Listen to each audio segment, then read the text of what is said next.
everybody. Nice to be here on Crypto Talk and Cryptoteca. Today we have a special guest. It's Tony from Byteball. Hello. And we want to talk a little bit about Byteball, about the technology, about the vision, and I hope you will enjoy our talk. So let's start, and it would be great, Tony, if you give an introduction to our German and international audience about your great project and about you as a person, that people maybe you have never heard about Byteball get a little overview about what is your dream, your passion, why you have started this project, and what will happen next. So what are the next steps? Okay. For those who don't know yet, Byteball was started less than a year ago. It was started with 3 distribution, and the purpose of this platform is to be an environment where various companies, various users can make contracts and be confident that the contracts execute exactly as agreed upon. It is smart contracts, and this is enabled by the distributed ledger, which is Byteball built upon, where every participant verifies every transactions and makes sure that the contracts which are encoded in machine readable form, the contracts are verified by multiple peers, and this ensures that they are enforced automatically by the distributed ledger. Well, one special thing about Byteball is that distributed ledger it is built upon is not a blockchain. It is a newer technology which is based on directed acyclic graph (DAG), where transactions are not grouped into blocks which are chained after another. Rather, the transactions are connected directly to each other. So we don't have blocks here. We don't have block size issues, and the DAG they allow more parallelism, and which enables that this technology to allow larger throughputs, larger scalability.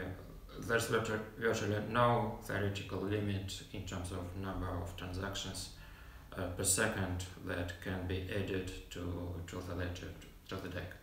Okay. As I said, the distribution is free, which is very unusual in this space now. Why we chose to distribute it for free? Because we want the network effects to start working as soon as possible. We want more people to get hold of these coins, to interact with each other, with apps, and it is the interactions between people and apps that make the currency valuable, and so we want more people to be involved. That way the barriers to entry should be as low as possible. That's why we chose a free distribution. Okay. And what is your background and why you decided to start this project? So do you come from the technical perspective or from the business perspective, and what was the main reason to do this project? Because you told it's not a blockchain, not this block technology, it's different. And was there a reason to start it? Yes, the reason was mainly technical, and my background is also mainly technical. I was a founder or co-founder of several companies in the past, where I was responsible mainly for the technical side, and I had a couple of successful exits from these companies. And what motivated me initially was to come to a simpler technical design rather than blockchains. In blockchains we have 2 entities, transactions and blocks. Yeah. And those 2 entities has to be somehow balanced. against each other, and I just wanted to get rid of the entities that I could get rid of, Okay. and keep it as simple as possible. That's why I thought, why not throw out the blocks completely and have transactions added directly to each other, and not have those gatekeepers, the miners, who can accept or not accept your transactions because you paid too low a fee, for example. So the system which is more open, no gatekeepers, no bankers, no miners, where basically users themselves extend the dark by adding their transactions to the end of the day. Okay, so you have much experience in this technical space, and this is the reason why you've started this project. And you talked about this community. So at the moment you build a strong community to make your dream come true, to be a big player on the market, or? Yes. And is your technology comparable to other disruptive ideas like IOTA? They speak here in Berlin the last time, and we noticed at the market that much people are talking maybe about, IOTA is the new Bitcoin. That's the message on the market, because machine-to-machine communication and the Tangle technology and all of this. So what do you think about IOTA or other players? So where is your position on the market? If you see the Bitcoin, IOTA and the other technologies, where would you place your company? Well, compared with IOTA, we also, like IOTA, were based on DEG, and virtually all the rest is different. IOTA is about machine-to-machine, Byteball is about interaction of people, about enabling contracts, smart contracts between people, which are like regular legal contracts, but they are automated, they are verified by independent peers, not by judges. So it's sort of an alternative legal system which is automated, which is much more affordable and much more reliable than the conventional legal system. It doesn't mean that we're going to replace it, but rather complement it, because for simple contracts like parametric insurance, for example, we can easily encode the contracts in machine-readable form, which is also human-readable, so that humans also can perceive those contracts. They can know what those contracts mean. So it is not computer code like in Ethereum. It is just a completely human-readable representation of a contract. So the purpose is to enable these interactions between people and help them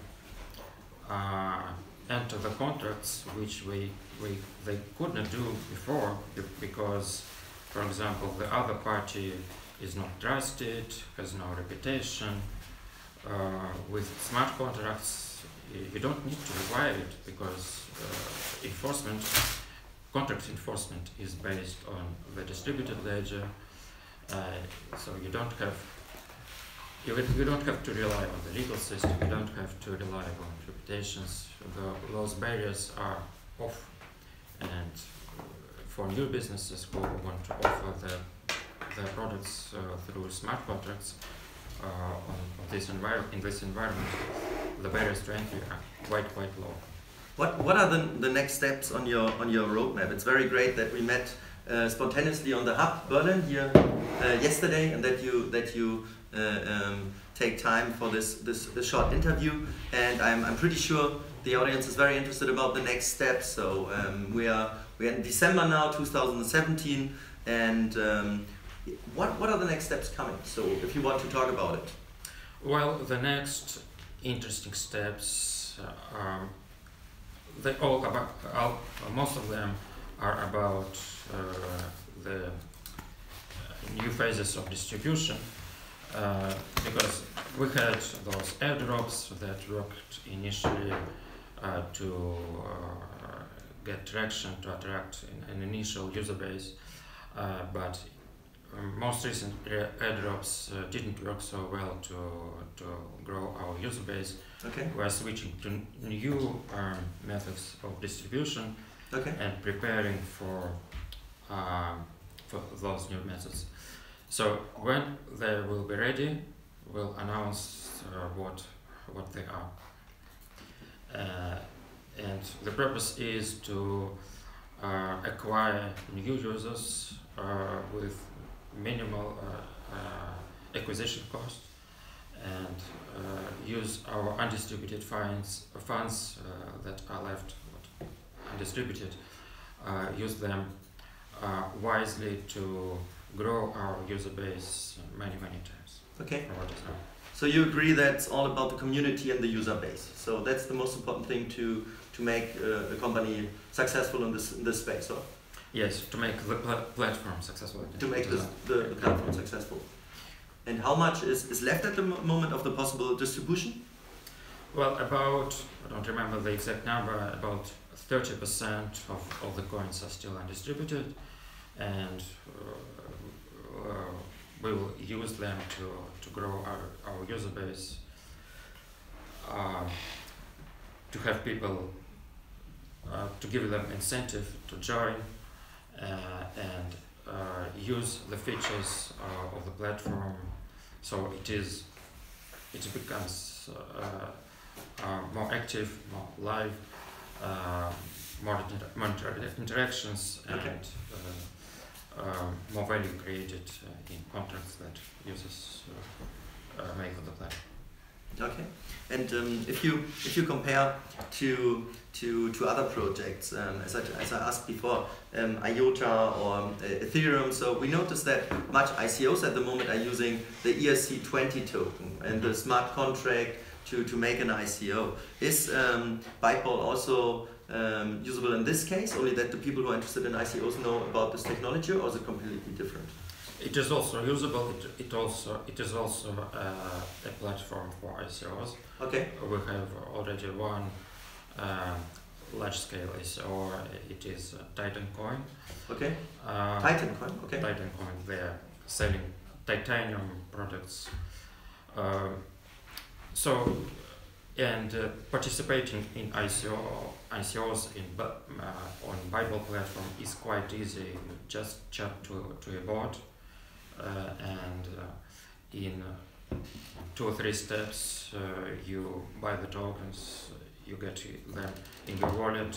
You don't need to install any contracts, no such stuff. You just see it in the wallet, and in the wallet you have many assets. You just swipe to switch between different assets. It's quite easy. Okay. So if you participate in ICOs, you get your tokens immediately, and the same day you can even trade them before the ICO ends.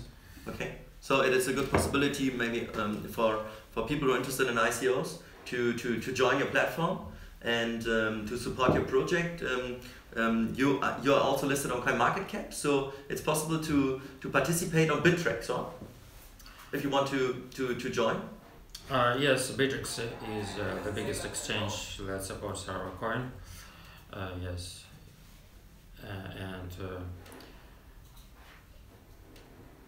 yes, and it's listed on CoinMarketCap. Okay, so do you want to share some last thoughts to our German and international audience? So we talk between 10 and 50 minutes, and mostly we do it on Crypto Talk and Crypto Ticker, so that's a good range, and we do it very real, you know, maybe here's some sound because we met very spontaneously, but I think this is the source we want to do it, because crypto space is really different to the normal video production space. And do we want to share something the last words to the audience? Oh well, I think this crypto space overall is getting very interesting lately, and what we are doing in this space, I think, is is especially interesting because, and you should watch it, because what we are doing, we are trying to bring cryptocurrencies to everyday operations to make it relevant for regular users, not just for investors, speculators, like it is mostly now. So I think it will get even more interesting. Okay, so thank you very much that you took time for us, and that you made this interview, and see you next time here at Cryptoteca Crypto Talk. Dennis and Tony, and we wish you a nice day. Thank you. Enjoy.